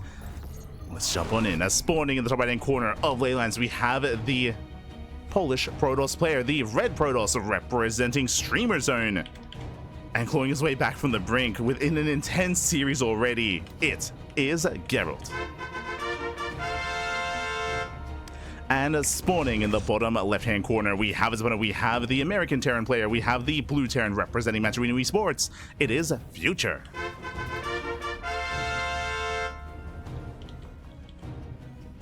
Here we go with Future having a wild build in that last game, going for the proxy factory, floating into the main as well. Crazy chaos already. I mean, throughout the entire series, we got what he wanted. We even had a macro game. Crazy. For the first time in the series, Future even got a third. We had a maxed out army versus a maxed out army. I'll be honest, if you remember at the start of the series, I didn't believe we'd see that. I made a bet that we would not see 200 supply versus 200 supply, but we got there. We got to that maxed out game state. We got everything. We got macro, we got cheese, more cheese, and more cheese, which is fitting for Cheeseadelphia. Of course. But now we're getting into our final game. So far, economic opener, single gas opener out of Future, going for a faster CC on the low ground. Likewise, Gerald going for his early scout, going for a standard opener himself. We're calming down. No proxy, no early gases, no early shenanigans. Not yet. Not this time. Of course, just because the openers are standard, just because the openers are economic, doesn't mean that we're not going to pull the boys at some point. I'm sure we will. I hope so.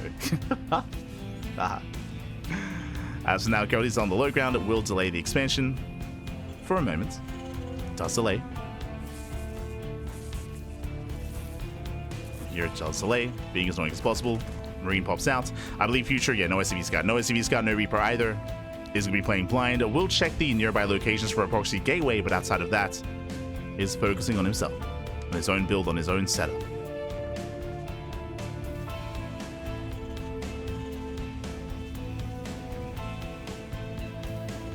Likewise, safety bunker on the low ground to make sure the natural base is secure, to make sure it is not delayed.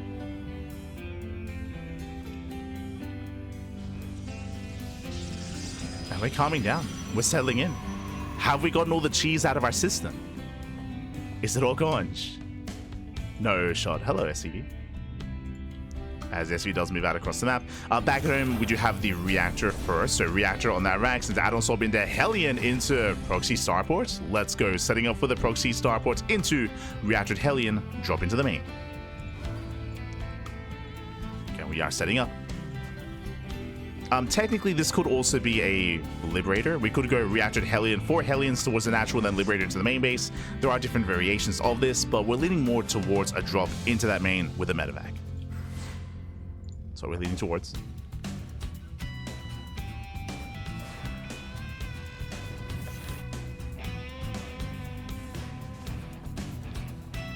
Oh, no, there it is. Hey, Liberator. Okay. Good thing we brought it up. This is the alternate route you can go for. So no drop, going for Liberator instead. So he's going for multi-prone aggression. It is going to be Hellion towards the natural and Liberator into the main instead. And so far, unscouted. So far, Gerald, he's unaware. Hallucinations zooming across the map. With this, he should confirm the lack of tech, the lack of production. Oh. And he should be aware that the starport is missing. Yes, something is wrong. Hellions, they break out across the map. Gerald, he does fully wall up. Nicely done. Does get the full wall. Liberator into the main. And Gerald, he's ready. Whether it's drop, whether it's Liberator, he's prepared. And does confirm the Liberator. So Gerald, he sees all, he knows all. Future trying to focus on the pylon. Shield battery is done though. And Gerald holds. He holds, he shuts down the aggression. Now, what's important here is that Future, he gets no damage, but at the same time, he doesn't lose anything. Doesn't lose any Liberators, doesn't lose any Hellions. He's still building up back at home, building a second Liberator, and getting into tank production. Tanks are amassing. Starport does float back home. Future, he does hide over on the right-hand side, but it looks like he is going to be found. He's going to be scouted. Okay. Again, tense moments here for Gerald, but he's keeping up. Time and time again. Now finally does expand, gets his third base, going for his bay as well. Working towards Colossus. He's getting there.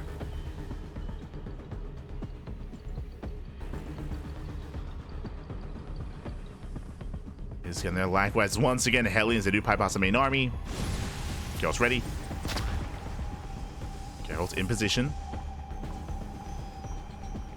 He's keeping up with the Hellions, or at least keeping Gerald busy as well. Bear that in mind. He's stuck at home. Future's working towards Stim. Stim is on the way. eBay for +1. Building up his bio army. No major damage yet, but there's always potential with all these Hellions. Always is potential. And right now it's just on Gerald to just calm down, turtle up, build up on 3 bases, and survive.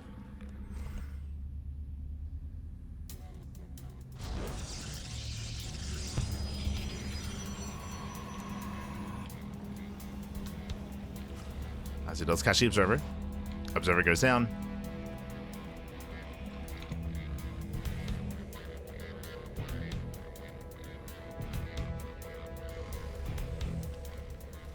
Future getting ready for his own move out.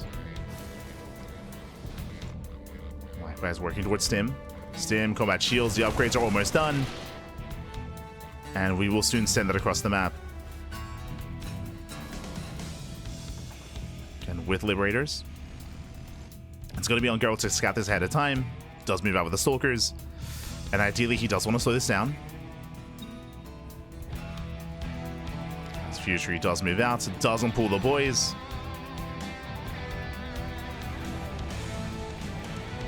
He does make it past the halfway mark. Oh, does siege. Does siege. These Liberators are going to add a little complications to this army as well. That's this is a hefty push. 2 tanks, 2 Liberators. Commits across the map. The Colossus have arrived. And how do we set up? Future, he rotates over towards the third base. Oh, bit of a miss rally. Does miss a rotation. Okay, we're trying to keep up. Future, he does siege within range of the Nexus. It's within range. Gerald, he cannot push into this. Not like this. Once again, coming in from behind, catching reinforcements. Marines and Marauders are going down, but he cannot save the expansion. Yeah, the base will fall. And he does not get the tank. Oh, can he? Barely not. Yeah, barely doesn't get it. 7 HP. Tank barely survives. Oh, the Stalkers, they come in. They go for the dive. They don't quite get the tank. Once again, Gerald just trying to catch reinforcements. Forcing back the rally. Third base is fallen. Gerald, he's supply blocked. Uh-oh. It's supply blocked. Gerald still set up for the surround. Still set up. Colossus moving in. And he's at least containing Future. Behind this is expanding. Rebuilding his third. And Future is not gaining ground. We now have a disruptor. Oh, we're still supply block though. Oh, that's a brutal supply block.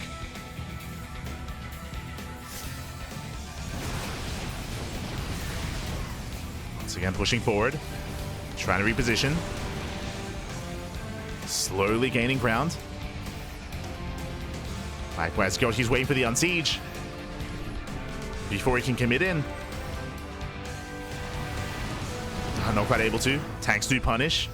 Future leapfrogging forward, edging ever closer here to the natural. He's almost there. Yeah, he's almost there. Oh, gets a Colossus. Oh, barely not. Barely not. Zealots, they collapse in. Disruptor has arrived. And Shoals hand over. It's not going to quite connect here. Yeah, Future, he has too much. This was not the fight to take. Never goes off. Decent connection. But Future, he is doing it. He's pushing on through. It does wedge himself in between the third and the natural. Gets a Colossus, gets one, gets a second. 1 Colossus left. Down to only 1. And the space is so exposed. It's so vulnerable. Future, he does stem in. Takes down the expansion. Gerald taking it slow. Does take it slow. Future, he expanded. He's crazy. He expanded. Getting a third. Did take another expansion. Nexus will eventually go down. Vikings, they don't quite get the Colossus. Not quite. There's a brutal volley though. There's a lot of hull damage. And technically, Future, he's expanding. Ooh, nice catch. Tank goes down. Massive pickup. But doesn't quite connect. But once he takes down the third, do we back off from here? It's still so tense. As Gerald, he's still once again supply blocked. He cannot warp in. Vikings, they try to get a volley off. Not quite able to. Yeah, the boys are saturating. Future rotates once again towards the third. I mean, that's all he needs. Just deny the third base over and over again. He's gotten it twice. Can he get it for a third time? Once again, zoning back the army. Oh. Does punish the Stalkers. Baited him into the blink. Did bait him in.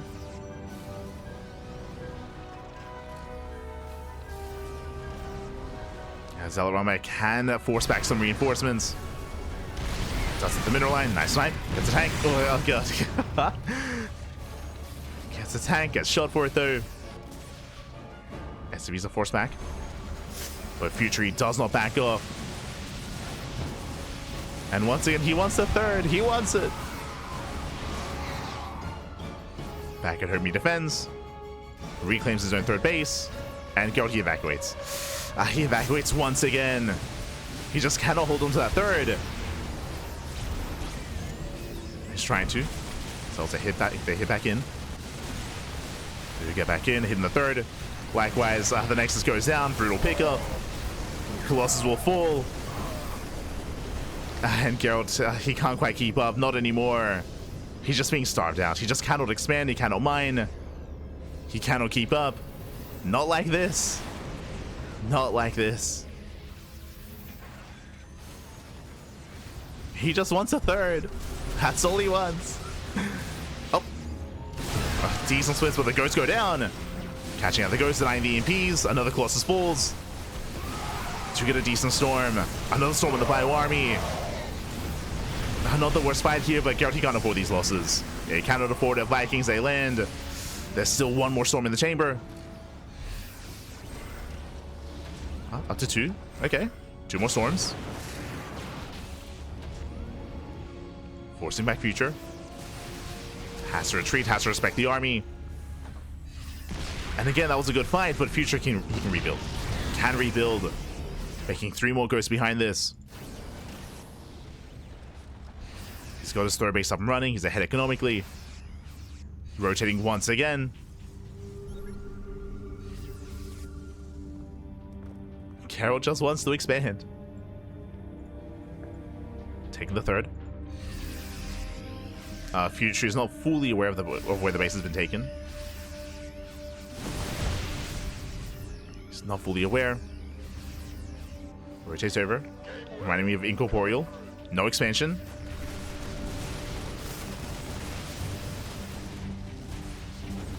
But he could try to keep pushing. Oh. And tanks through siege. Gerald, he commits in. Not quite worth it. Yeah, brutal EMPs here. EMPs on the ghosts. 1 storm zone's away. There's still a lot of storms left over. There's still a couple of storms. But he has no dive potential. He's just buying time.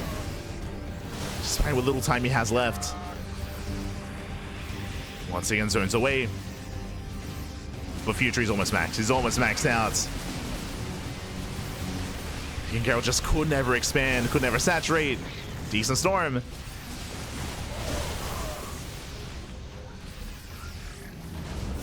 That was his final storm. That was his final storm. Now down to just disruptors. Once again, the splits. Oh my god. Future, calm down. The splits are on point, at least against the disruptor. Against the Nova. And nice moves. Likewise, Gerald, he does reclaim his third. But he's pinned against the wall. Finally, the tanks get within range of the production. Gateways are falling left and right. Brutal EMP on the High Templar. There's no storms. Oh, there's the energy overcharge. Does overcharge. Decent Nova once again.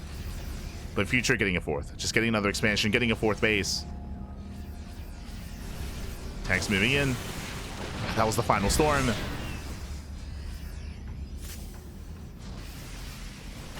And now he sees the base.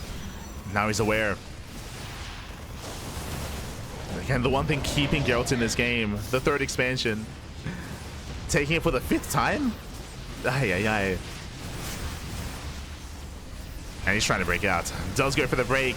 Runs into the tank line. The concave is brutal. And Future, he's done it. He's done it. He can stim on in. This time, there is no storm. Just one storm towards the end. Nova goes off as well. Gerald, he's buying a lot of time with this. But he still cannot deal with the main army. Yeah, I mean, the army is overstimmed, true. One storm could do a lot here. But down goes the third. Down goes the third base once again. Just can never expand. Can never take his third base. Future getting a 4th behind this. Up 2 bases.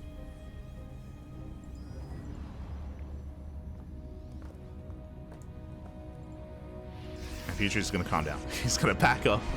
Regroup, rebuild. No, let's not take a storm to the face. Okay. Does pull away. Just waiting for those ghosts, waiting for EMPs. Once he has them, he can push out once again. As he's got another round on the way. And again, Gerald did an amazing job making it here to the ace match, to Game 7. He was up against the wall for so long in this series. And even here, technically, there is a chance. Like, if Future overextends, if he pushes too far in, if he takes a bad fight into Storm, into Disruptor, then Gerald, he can technically take a fight. But that is only if Future makes mistakes.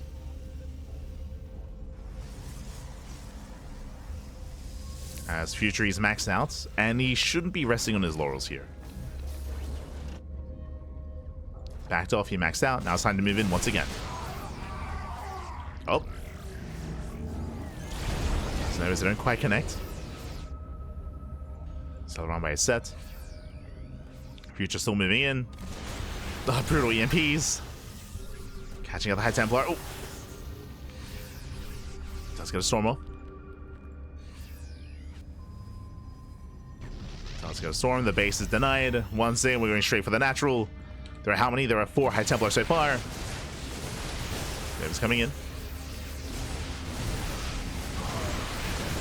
Nova's don't quite connect. Yeah, at this point, there's no need to split. We can just send it, Pappy. We can aim, we can stim, and we can win. Dies on 4, takes down the Colossus. And despite Gerald's best efforts here, fighting for 18 minutes, trying to get a 3rd expansion, he did eventually get one.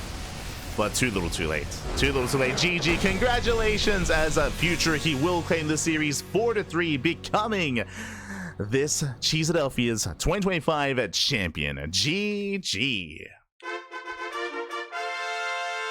GG, well played. Congratulations here to Future. An intense, crazy back and forth with some insane builds, by the way, with non-stop 2 base all-ins, 1 base all-ins, proxies, cheese, proxy into the main base as well, and even some macro. Even a little bit of macro as well between the 2 players. We got a little bit of everything, and in the end, Future does barely take it. But a shout out to Gerald, as Gerald, he again traveled far and wide to make it to this event. Again, he was traveling all the way from Poland. You don't really often see that, especially for an event like Cheeseadelphia. So Gerald, he had the passion to keep going, to travel, to be a part of this, and did well for himself, making it all the way to the finals. GG, well played. Congratulations to Future, but a shout out to Gerald as well, as again did make it to those finals. Whew.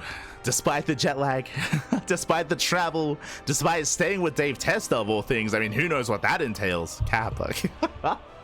Despite all of that, and of course playing and competing for 12 hours or for 11 hours, despite all of that, did make it here to those finals. Let's claim 2nd place, and there's no shame in that either. GG, well played. Congratulations here. Shout out to our top 2, and not just our top 2, but shout out to all the competitors that we had here tonight, of course. Shout out to Epic, who made it to the semifinals, Peely as well. We had a great turnout, returning players, and not just returning players, but also returning community members as well. We did name them earlier, but players or members like Nish, members like the SC Historian, we had Protostegosaurus, we had Dave Testa, we had Tempo as well. It's been a while since I've seen, like, you know, this kind of turnout, not just players, but again, community member as well, at a Cheeseadelphia. Again, we don't know when the next one would be. I know that there was even some concern that we might not even have a Cheeseadelphia this year, but Joe, he stepped up. Joe stepped up. Shout out to Joe, of course. Without him, Cheeseadelphia would not be possible. Without him, there wouldn't be StarCraft in Philadelphia right now. So a massive shout out to Joe. Much love, much support. To Joe, to Nerd Street Gamers, and to all those working behind the scenes as well. Much love, much love. GG, well played.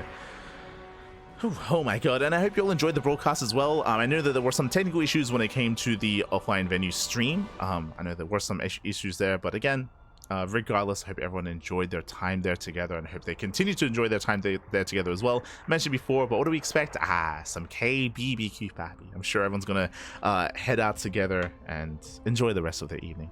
I'm sure. GG, well played. I'm sure everyone's gonna Rumor is Joe wants another cheese next year. There you go. I mean, I'm sure he does. Again, so much passion out of Joe. So much passion. Oh my god. The passion is real. Yeah. But with that, and of course, if there is another Cheeseadelphia next year or even this year, we'll be there for it. We'll be there for it, of course, as we have been for the past couple of Cheeseadelphias last year and potentially even the year before that. They all kind of blend together. Even though, you know, we're casting from afar, you know, literally the other side of the world. We're here in Australia. It is midday, by the way. We started casting at midnight, at 1 a.m. in the morning. Now it's midday. Now it's time to bed. But of course, we'll be there for it. Of course, as always, you know, we have our own ties to the NA scene, a lot of friends, a lot of quote-unquote family there, with Dolan, of course, the ex-Cranky Duckling, now on Detonate. Where a lot of the players are near and dear to our hearts here on the Cranky Ducklings. As always, Pappy, as always. GG, well played. Oh, sorry, I should set up the... fix up the scoreline, of course. And with that, we are going to be wrapping up. Here for the morning. Again, we had a triple broadcast. We had KSL into Sea Duckling Open into Cheeseadelphia. And what's up next here on the Cranky Ducklings? It is going to be Sparkling Tuna Cup.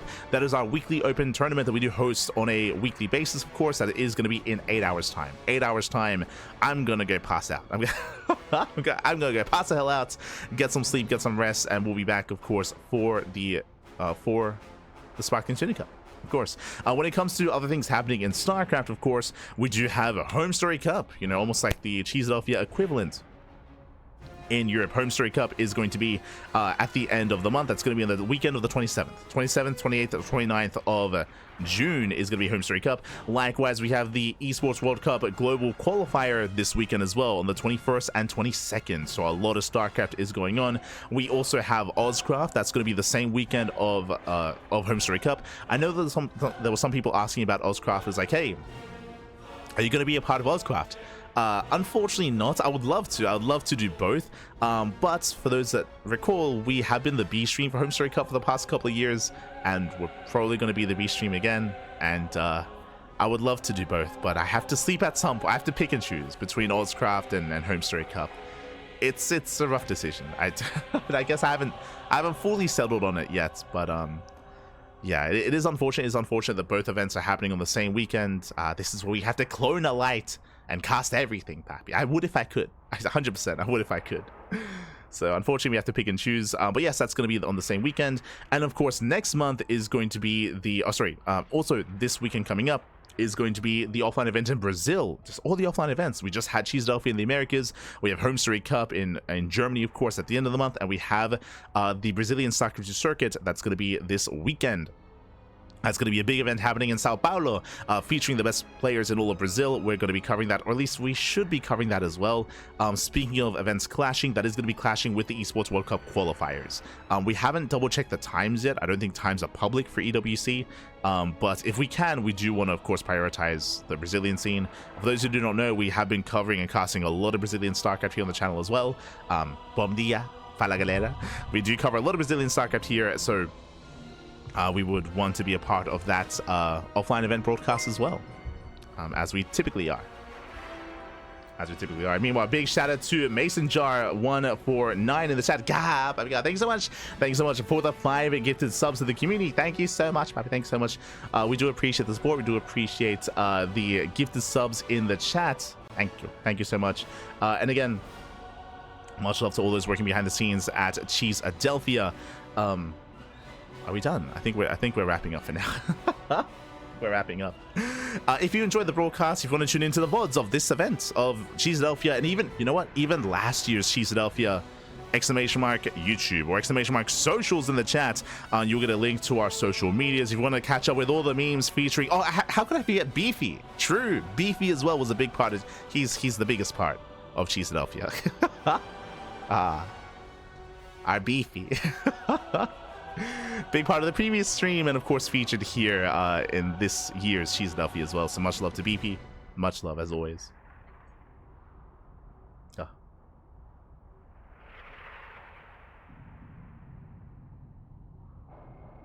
Did not go to bed. Not one wing taken while he had played ladder. True. Shout out to BP. But yes, if you want to follow us on all the socials on Discord, YouTube, Twitter, Facebook, Instagram, all things Cranky Ducklings, that you can follow us there on our links. Again, we do stream on a daily basis. We cast more than anyone else out there. That's what we do. We have the quantity and we have a little bit of the quality as well. We sacrifice our sleep for all the StarCraft, regardless of region, regardless of time zone. Let's go. Otherwise, thanks for watching. Thanks for the support. So we'll see you guys next time. And again, here's to more Cheeseadelphias to come. I'm sure this one was very successful. Again, it was great to see everyone coming together, and I'm sure future Cheeseadelphias will have even more players, even more participation, even more support. I'm sure. GG, well played. We'll see you guys next time. Until then, thanks for watching. Hasta luego.